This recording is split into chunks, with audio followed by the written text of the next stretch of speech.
What are people's reaction to a long-term disaster?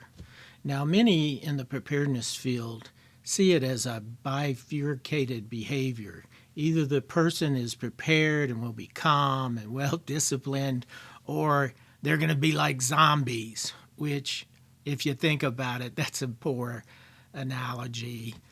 There's no disease I know of where people try to bite each other and you get stronger with the progression of the disease.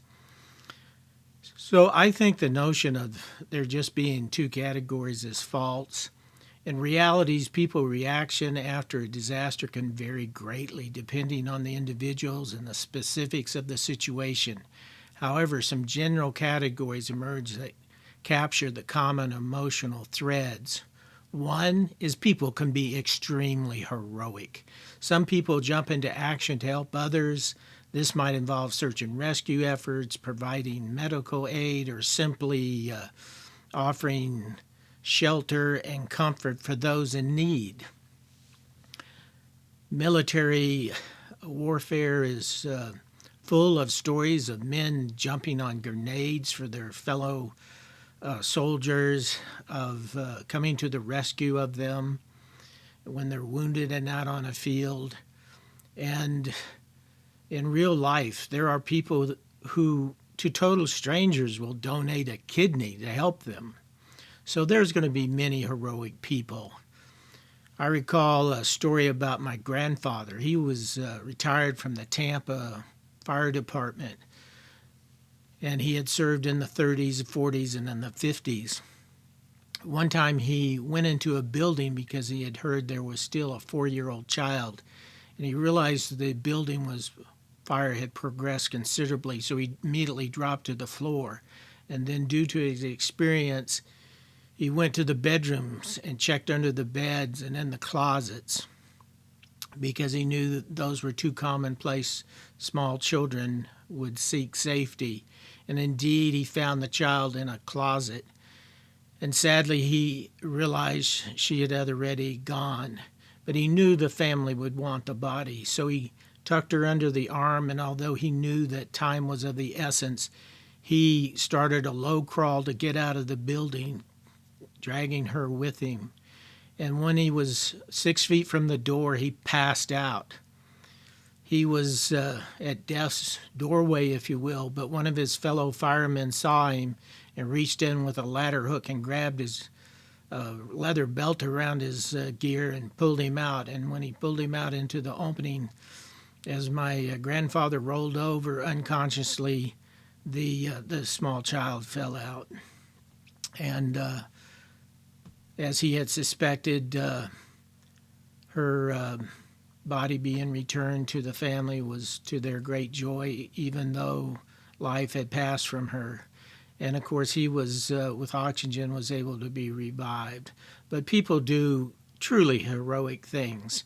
My father, who served with the 3rd Infantry Division in World War II, and my brother, who served with the 25th Infantry Division in Vietnam, have many, many stories of where other men did tremendously heroic things, and nobody was there to document it. Nobody was going to get a medal. It was just valor was a ready supply in those situations. Now, let's not be naive. There will be a category of people who are opportunistic. They will be predators. They will want to loot, rob, and do whatever they want to, and you have to be on guard for those. Another category is people who will be in shock and denial. In the immediate aftermath of a disaster, people may be in a state of shock, numb to what's happening. Denial is another coping mechanism, and it actually can, to a certain degree, be a positive thing, as the reality of the situation is too overwhelming to process. Another thing that can happen is people will have fear and anxiety. Disasters disrupt normalcy and threaten safety. It's natural to experience fear and anxiety about the future potential dangers and the well-being of loved ones. And if this goes unchecked, it could develop into a full mental health crisis. Number 5 is a category of anger and frustration. Feelings of anger and frustration can arise due to a loss of perceived lack of support or the perceived unfairness of the situation. An example of this would be road rage. However, also, anger and frustration is positively directed, could lead to accomplishment of survival needs that have to be taken care of. Number 6, grief and sadness. Disasters often involve loss of the property or cherished routines or even of life, and indeed often of life in a true catastrophic disaster. Grief and sadness are natural responses to these losses, and grief can go on for years. If a person has lost a child, it's not really something you get over. You manage it for the rest of your life. Empathy and withdrawal.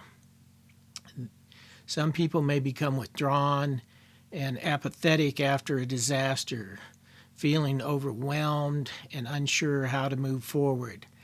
You can't get them to do much of anything. Number 8 is certain people will grow with the situation. It's not that they wanted the situation, it's not that they welcomed it, but it's just a fact.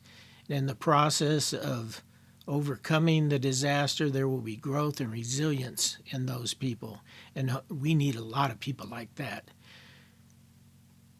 Many people find a wellspring of strength and resilience after disaster. They may experience personal growth as they adapt to the new reality and find ways to rebuild their lives and the lives of their family and their group and their community.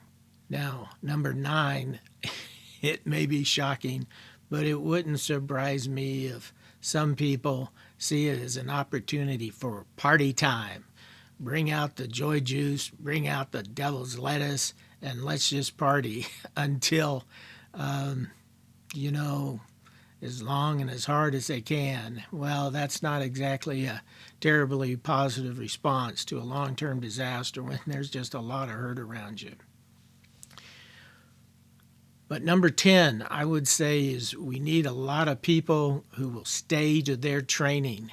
Now, I personally think that if you've been in the military for a few years, it sort of marks you for the rest of your life. You have a certain discipline. You have a certain need for an objective, for a cause. And I think many of our veterans will step forward and really carry a load. Also, there'll be many people who prepared for hard times, and they will step forward. And then there's people that will just have decent upbringings, and they will step forward. It's important to remember that these categories are not mutually exclusive. People may experience a combination of these emotions, and at different times during the recovery process. There's no single right way to react to a long-term catastrophic disaster. What matters most is acknowledging your emotions and finding healthy ways to cope and seeking support when needed. If you found this video helpful, please click like and subscribe. It helps the channel and it helps the community. Be prepared.